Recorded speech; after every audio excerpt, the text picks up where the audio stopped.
Hey everybody, it's Ms. Dobeck checking in for our daily video on keeping your mental health healthy. Happy Friday. Today I wanted to talk a little bit about reading, and I got some help for this video from my friends, our librarians at Southern Columbia Schools, Mrs. Novak and Mrs. Noblet. So I want to give a shout out to them. I think we have some of the best librarians around. They are both wonderful. So to get started, I want to just review real quickly a couple benefits of reading. So reading strengthens our brain.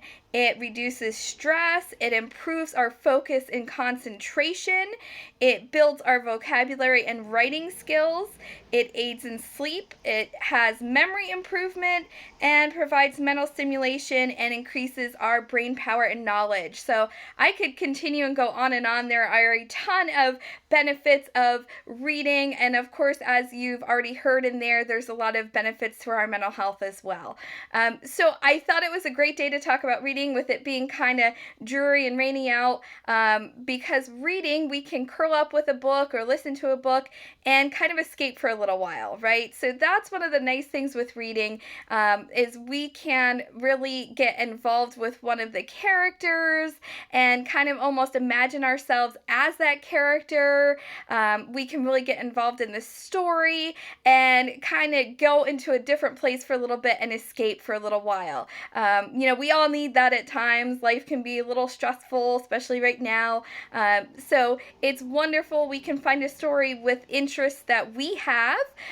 So maybe it's, a magical kingdom, or, fighting dragons, or maybe going on an adventure to a different country, or anything like that. No matter what, I'm sure there's a book out there that you guys could find on, something you're interested in, and kind of use that to escape for a little while. So also, one of the things we can do with reading is that we can really build our knowledge, which knowledge equals power, right? So I always encourage you guys, when you come to talk to me and things like that, to do your own research on things and to build your own knowledge so that you can make your own decisions about things. So we're not just relying on others to kind of tell us how to think or how to feel, or, give us the knowledge on a certain subject. Reading can really help us to build our knowledge on a subject that we're interested in.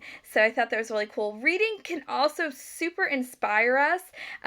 There's all kinds of how-to books and things that we can really, get inspired by, and things like that. One of the ones that I picked up from our school library that I'll show you guys quick, just as an idea to help with if you're looking for a little inspiration from a book.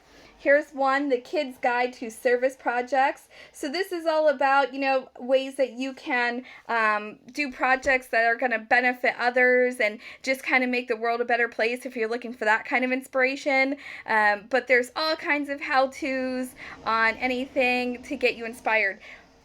One of the other nice things that we can do with books, and this is of course something that I talk about quite a bit with everybody, is there are so many self-help books, self-improvement books, things like that out there. And those are things that I tend to kind of gravitate towards and read.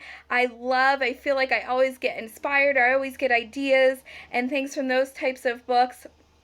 And especially right now, we've maybe lost some of our normal coping skills to deal with stress or anxiety or any of the other emotions that we might be feeling. So there's a ton of really cool books out there, even workbooks that we can order or we can look at online, that walk us through the process of maybe helping ourselves through some anxiety, some depression, things like that. So I'm going to show you guys a few of those quick.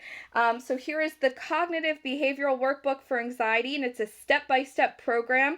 Cognitive behavioral therapy is a popular tool that we use, and this is kind of taking that same thing and put it in a workbook form for you guys to give you that knowledge, and then give you kind of examples to work yourself through and process some of that anxiety, which can really help. I've had people use these, and they say they're really beneficial. So I want to encourage you guys, if you're really kind of struggling at home, there are all these workbooks out there. There's for kids, there's for teens, there's for adults, there's all different subjects. So you saw there's anxiety, there's depression, there's anger, there's grief, there's self-esteem, there's social anxiety, anything you might think of. Here's one more, the Freedom from Depression workbook. Again, you can order these online. You can access these online. So there's a ton of stuff to inspire you, empower you, let you escape. Couple more that I took from our school library just to use to show you guys is Your Brain Needs a Hug. This is all about how you can support your brain and your mental health and also support others. So I thought that was a wonderful one. And this one, I just love the title, You Are Awesome. And it's all about finding your awesomeness. So some great books out there. My friend Mrs. Noblet, she wrote a little blurb for us about how you guys can access the books in our school library still. So we're going to post that on our Facebook page today, on our Student Supports Facebook page. So take a look at that.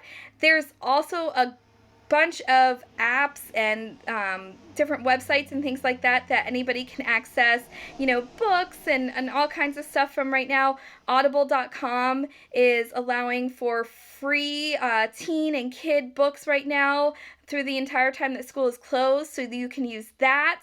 And adults, there's all kinds of archives opened and libraries that have opened online for you guys with free access. So just, simple Google search and you can find a bunch of those too. So I hope you guys enjoyed this conversation about reading. I hope it inspired you and gave you some ideas.